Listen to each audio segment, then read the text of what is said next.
من أعطى لله ومنع لله وأحب لله وأبغض لله فقد استكمل إيمانه. صدق الله العظيم.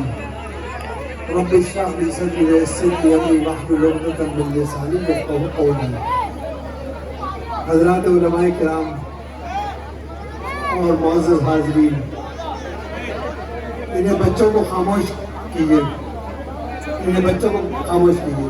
جو بچے کھڑے ہوئے ہیں بیٹھ جائیں، شانتی کا ماحول بنائے رکھیں، خاموشی کے ساتھ بیٹھ جائیں. جو حضرات بڑے بیٹھے ہوئے بٹھائیں آرام کے ساتھ، بٹھائیں آرام سے، بٹھائیں پیار کے ساتھ، بٹھائیں بچوں کو.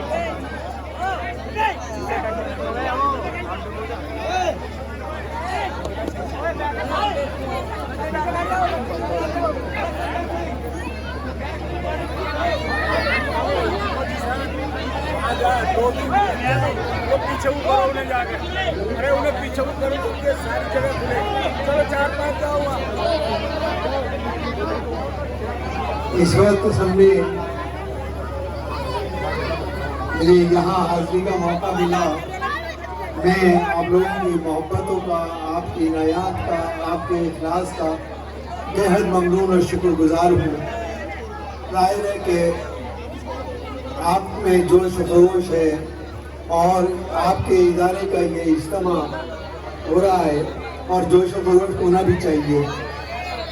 تو ظاہر ہے کہ اس ماحول کے اندر کوئی بہت طویل بات کہنا جو ہے وہ ممکن نہیں ہے.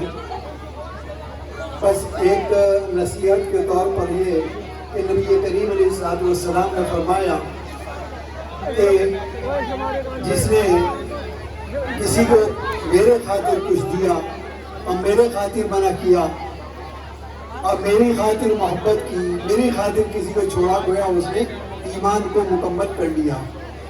ظاہر ہے کہ آپ حضرات یہاں پر آئے ہیں اخلاص کے ساتھ، نیت کے ساتھ کہ آپ کے ادارے کا یہ عظیم شان اجتماع ہے.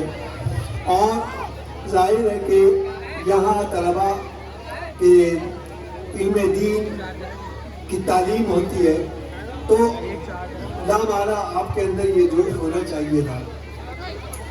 بس مختصر یہ ہے کہ ہر چیز کا مدار جو ہے وہ تقوی پر ہے کہ آدمی جو کام کرے وہ اخلاص کے ساتھ میں کرے، اخلاص نیت کے ساتھ میں کرے تو وہ اس کے نتائج جو ہے وہ برابر ثابت ہوں گے. قرآن کریم میں یہ آیت جو میں نے ابھی آپ کے سامنے تلاوت کی، یہ تقوی کے تعلق سے ہے کہ 4 چیزوں کا اللہ تعالیٰ نے وعدہ کیا ہے اور ان 4 چیزوں کے اندر 3 چیزیں تقوی کے نتیجے میں اسی دنیا کے اندر دی جائیں گی.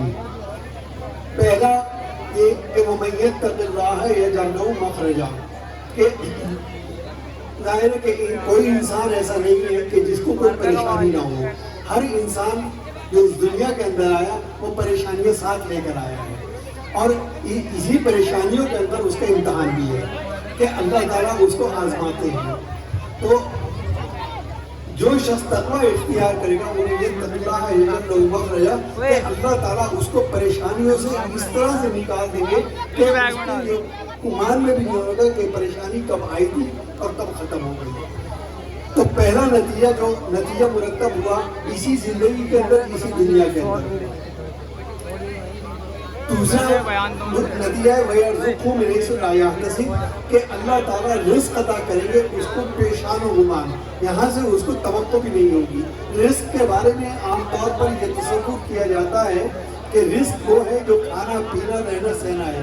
حالانکہ انسان کی زندگی میں جتنی ضرورتیں اس کی پیدائش سے لے کر موت تک ہو سکتی ہے وہ ساری رزق کے اندر داخل ہیں. تو اللہ تعالیٰ اس کو رزق عطا کریں گے بے شمار.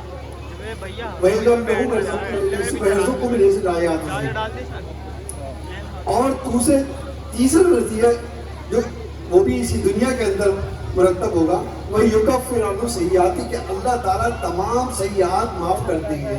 کیونکہ کوئی انسان ایسا نہیں ہے کہ جس سے غلطی سرزد نہ ہوتی ہو، لیکن اللہ تعالیٰ کو وہ بندے پسند ہے کہ جس سے غلطی سرزد ہو اور وہ پھر توبہ کرے. حدیث میں آتا ہے کہ اگر انسان غلطی نہ کرتا اور انسان گناہ نہ کرتا تو اللہ تعالیٰ تمام بنی نوع انسانی کو ختم کر کے ایک نئی مخلوق پیدا کرتی جو گناہ کرتی اور گناہ کرنے کے بعد پھر وہ اللہ سے توبہ کرتی ہے. تو اللہ سے گناہ کرنا ہماری فطرت کا حصہ ہے, غلطی کرنا ہماری سرشت کا حصہ ہے, اور توبہ کرنا ہمارا فرض ہے, اور معاف کرنا اللہ کا کرم اور اس کا رحم ہے. تو یہی تقویٰ ہے. یکفر عنہ سیئاتی کہ تمام کفارہ سیئات جو ہے وہ یہاں پر ادا ہو جائے گا. اور تیسرا اور چوتھا جو نتیجہ ہے وہ یعظم لہ اجرا کہ اللہ تعالیٰ اس کا ایسا اجر عطا فرمائیں گے, ایسا اجر عطا فرمائیں گے کہ انسان کے وہم و گمان میں بھی نہیں ہے. یہ کب ہے؟ یہ وہ ہے کہ جو بروز محشر اللہ تعالیٰ عطا کریں گے. تو یہ 4 نتیجے ہیں جو تقوی کے اس دنیا میں مرتب ہوتے ہیں. تو ہمارا فرض ہے کہ ہم اللہ سے تقویٰ طلب کریں, اللہ سے خیر طلب کریں, اللہ سے اخلاص نیت طلب کریں اور توفیق طلب کریں. کیونکہ انسان یہ سمجھتا ہے کہ یہ کام میں نے کیا ہے, حالانکہ ہم کچھ نہیں کرتے. اگر اللہ کی توفیق نہیں ہے تو ہم کچھ نہیں کر سکتے. ہم سمجھتے ہیں کہ نماز ہم نے پڑھی ہے, اللہ کی توفیق تھی تو ہم مسجد میں گئے, اللہ کی توفیق تھی تو ہم نے نماز ادا کی, اللہ کی توفیق تھی تو ہم نے روزے پورے کیے.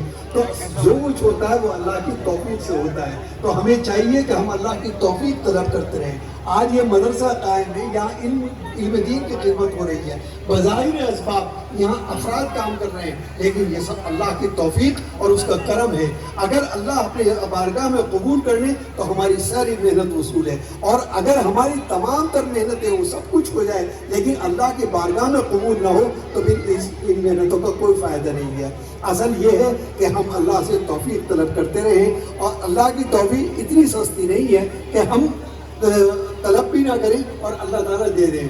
بہرحال اس وقت کوئی تقریر کا موقع بھی نہیں ہے, مقصد بھی نہیں ہے. اصل تو دعا ہے اور دعا ہی سے سب کچھ ہوتا ہے. یہ ہمیں جو کچھ نظر آتا ہے ایک ظاہری نظام ہے کہ ہم یہ دیکھ رہے ہیں کہ یہ مدرسہ قائم ہے, لیکن یہ ان مخلصین کی دعاؤں سے قائم ہے. پتہ نہیں کس کی دعا لگ رہی ہے. تو اصل یہ کہ اصل دعا ہے. تو بہرحال میرے بڑوں کا, میرے بزرگوں کا حکم تھا کہ میں اس وقت کچھ کہوں, تو یہی چند باتیں میں نے عرض کی کہ اللہ تعالیٰ سے توفیق طلب کرتے رہنا چاہیے.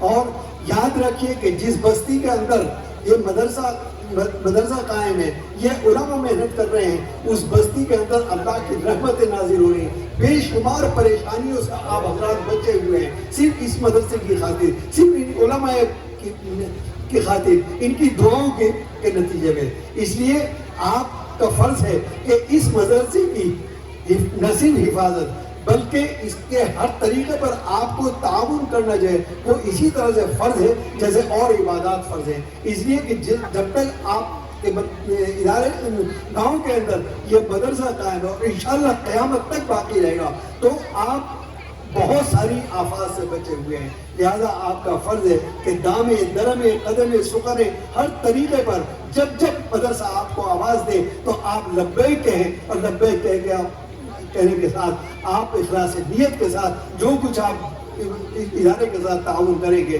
وہ انشاءاللہ اللہ کی بارگاہ میں ہزاروں گنا بڑھ کے آپ کو وہاں ملنے والا ہے. کیونکہ جو کچھ آپ نے عطا کر دیا وہ آپ نے آگے بھیج دیا ہے, وہ آپ کی سمجھیے کہ آخرت کا نتیجہ مرتب ہو گیا ہے. لیکن جو رہ گیا وہ پسماندگان کے لیے رہ گیا, باقی رہنے والوں کے لیے رہ گیا. لہذا اس فرض کو پہچانے اور اس ادارے کی ترقی کے لیے آپ سب کی اپنی اپنی حیثیت کے مطابق جدوجہد کرتے رہیں. انہی چند باتوں پر اپنی بات ختم کرتا ہوں. وآخر دعوانا الحمدللہ رب العالمین. معزز سامعین,